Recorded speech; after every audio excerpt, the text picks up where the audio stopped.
6 तारीख से ही हड़ताल में है, क्योंकि हम लोगों को एक जगह में स्थिर नहीं रहना है। जब तक सरकार हमारी समस्या का समाधान नहीं करेंगे तब तक हम लोग धरना पे धरे रहेंगे। समान वेतन देना चाहिए। हम लोग के साथ दोहरी नीति अपनाई जा रही है। नमस्कार, आप न्यूज़ फॉर नेशन देख रहे हैं। मैं हूं बाल मुकुंद।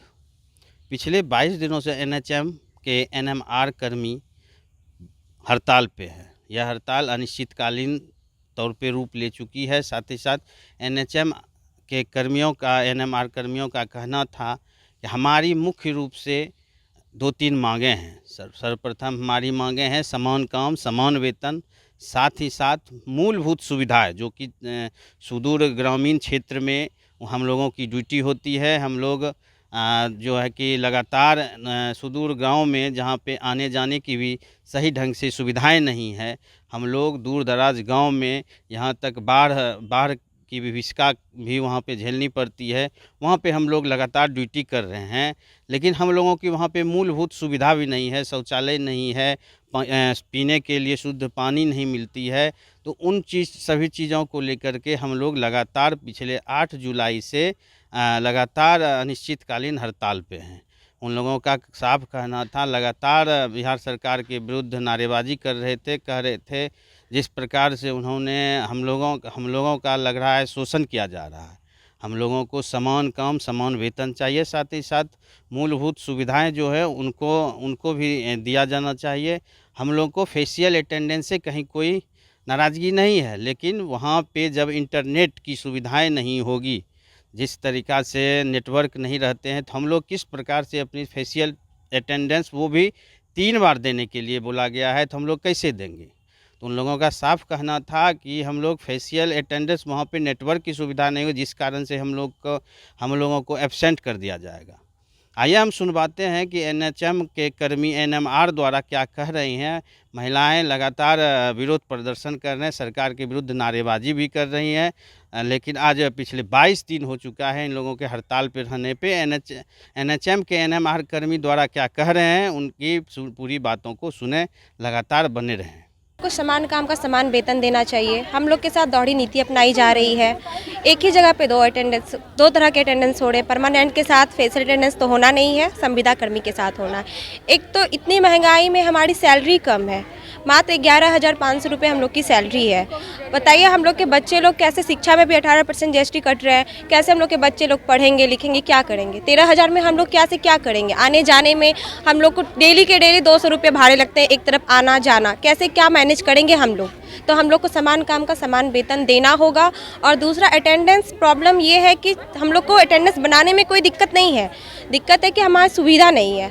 हमको जाने में लेट हो जाएगा तो 1 सेकंड के लिए हमारी सैलरी कट जाएगी। दिन भर हम लोग काम करेंगे, 3 बार अटेंडेंस देंगे और 1 बार की सैलरी कट जाएगी, तो फिर हम लोग कैसे मैनेज करेंगे।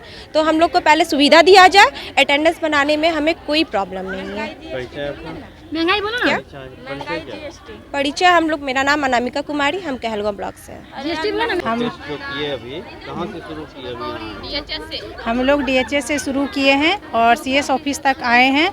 हमारी कुछ मांगे हैं जो कि सरकार हमारी मांगों को पूरा करे और हमारे समस्या का समाधान करे। जब तक सरकार हमारी समस्या का समाधान नहीं करेंगे तब तक हम लोग धरना पे धरे रहेंगे, हड़ताल जारी रहेगा।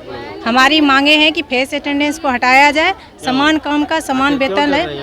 फेस अटेंडेंस हटाने के कारण ये है कि बहुत सारी एनएम हमारी बहनें जो है जाती है दूर दराज क्षेत्र में, जहाँ नेटवर्क की सुविधा नहीं है, वहाँ बैठने की सुविधा नहीं है, और 9 से 5 फेस अटेंडेंस कर दिया गया है। 9 बजे फेस अटेंडेंस देना संभव नहीं है।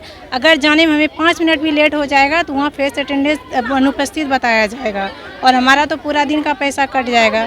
काम करते हुए भी हमें पैसा नहीं मिलेगा, इसलिए हम लोग को फेस अटेंडेंस देने में कठिनाई हो रही है, उसे हटा दिया जाए।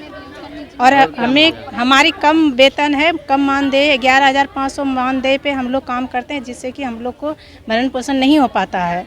वो हमारा नियमित करते हुए हमें समान काम का समान वेतन दिया जाए। कि हम लोगों लोगों को एक जगह में स्थिर नहीं रहना है, हर गांव में घूमते रहते हैं, कभी इस गांव में कभी उस गांव में। और एक एचएससी से हम लोगों का गांव कम से कम 3 से 4 किलोमीटर हो जाता है, जहां कि हम लोग पैदल जाते हैं और वहां से आते हैं।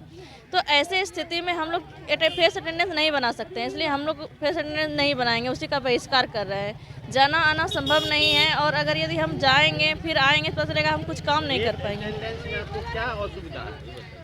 हम लोग फेस अटेंडेंस नहीं बना सकते हैं क्योंकि वहाँ नेटवर्क, सबसे पहले तो नेटवर्क भी इशू रहेगा। नेटवर्क का इशू हो या ना हो, सबसे पहले है क्या कि हम लोग जाएंगे आएंगे, और एक जहाँ से हम लोग को लोकेशन दिया जाएगा या जो भी किया जाता है एचएससी में, एक जगह से दूसरी जगह हम 4 किलोमीटर पैदल जाएंगे, फिर अटेंडेंस बनाएंगे, फिर आएंगे, फिर अटेंडेंस बनाएंगे, 3 टाइम अटेंडेंस बनाना है। ऐसे स्थिति में हम लोग जाना आना ही करते रह जाएंगे और पता चलेगा हम कुछ काम नहीं कर पाएंगे। और अगर हम लोग को जाने आने में असुविधा होती है, साधन तो कुछ है नहीं, और अगर हम जाते रहेंगे आते रहेंगे तो ऐसे ही समय भी व्यतीत हो जाएगा और कुछ काम नहीं होगा।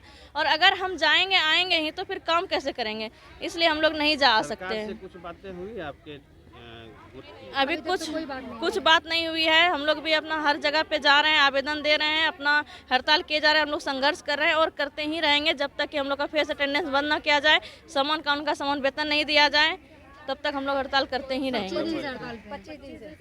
25 दिन से हम लोग हड़ताल में हैं, लेकिन हम कहलगांव से NMR है। क्या नाम? शिल्पी। ये नॉन मेडिकल असिस्टेंट रूरल हैं, ग्रामीण क्षेत्रों में ये लोग बहनें जाती हैं कार्य करने, वहाँ पर किसी प्रकार का इन लोगों का सुरक्षा का, शौच का, ये सब की व्यवस्था नहीं है।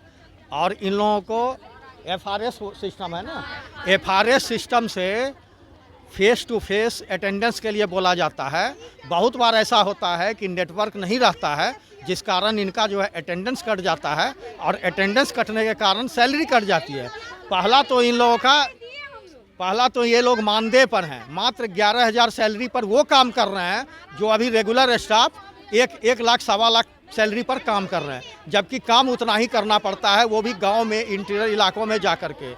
तो इनका मांग है कि नियमित स्थापना में समायोजित करते हुए इन कर्मियों को समान कार्य का समान वेतन एवं अन्य भत्ता जो सरकारी नियमानुसार है वो दिया जाए। और इन लोग चूँकि इसमें ज़्यादातर महिला कर्मी हैं, तो महिला कर्मी से जुड़े जो समस्याएं हैं उसको भी समाधान किया जाए। आगे क्या योजना है? सरकार पिछली कब से आपकी धरना चल रही है? कब से धरना है?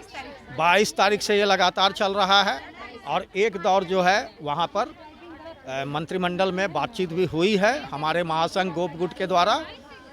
तो हम लोग आशा करते हैं कि ये ज़्यादा लंबा नहीं चले। ये स्वास्थ्य विभाग का अति महत्वपूर्ण कार्य है। नहीं आपकी बातें मानती है तो क्या करेंगे? नहीं, तब तक तो हड़ताल चलेगी जब तक हमारी मांगें पूरी नहीं होगी। यह कर्मी हड़ताल पर रहेंगे और इनकी मांग बिल्कुल जायज़ है, ह्यूमैनिटी ग्राउंड पर है, वर्क के आधार पर है। इसलिए हम बिहार सरकार के स्वास्थ्य मंत्री, मुख्यमंत्री महोदय से यह निवेदन करते हैं कि इन बहनों का समस्याओं को गंभीरता से विचार करके मानवीय दृष्टिकोण के आधार पर इनको वो सारी वेतन और सुविधाएं दी जाए जो एक रेगुलर कर्मचारी को दिया जाता है। मैं महासंघ, राजपत्रित कर्मचारी महासंघ बिहार राज्य का उपाध्यक्ष। नाम क्या? संजय कुमार। हम लोग का ये पहला मांग है कि समान काम का समान वेतन देना होगा। नियमित करते हुए हम लोग को समान काम का समान वेतन देना चाहिए। सरकार जो हम लोग के साथ ये दोहरी नीति अपना रही है वो बहुत गलत है। इन सारी नीतियों का हम लोग बहुत कड़ी तरह से विरोध करते हैं। ये हम लोग के ऊपर ज़बरदस्ती थोपा जा रहा है, क्योंकि हम लोग का काम है बहुत ही रूरल एरिया में जाके, जहाँ गाड़ी वगैरह नहीं मिलती है, वहाँ जाना होता है। हम लोग को नेटवर्क का इशू रहता है। कैसे हम लोग बनाएंगे फेस अटेंडेंस? अगर नहीं बनाएंगे तो फिर हम लोग का मानदेय नहीं मिलेगा, कोई सुविधा नहीं है। हम लोग को काम करते भी हम लोग अनुपस्थित पाए जाएंगे। हम लोग नहीं बनाएंगे। हम लोग को नियमित करते हुए समान काम का समान वेतन देना होगा, पहला ये मांग है। दूसरा FRS हम लोग के ऊपर जबरदस्ती थोपा नहीं जाए। हम लोग को बनाया है संविदा कर्मी, दिक्कत है ना हम लोग को। हम लोग काम करते हुए अनुपस्थित पाए जाएंगे। 9 से 5 बनाना है हम लोग को। 5 बजे अगर हम लोग क्षेत्र में रहेंगे तो कैसे वहाँ से आएंगे? सरकार हमको लाएगी, वहाँ से घर लाएगी, जिम्मेदारी देगी हमारे लाने का। गाड़ी नहीं मिलती है वहाँ से। नियम भी है। सरकार कहती है बेटी बचाओ बेटी पढ़ाओ, कैसे बचाएंगे वो हमको? वहाँ पे एक लोग नहीं मिलता है, दिन में लोग नहीं मिलता है, शाम के 5 बजे लोग मिलेगा।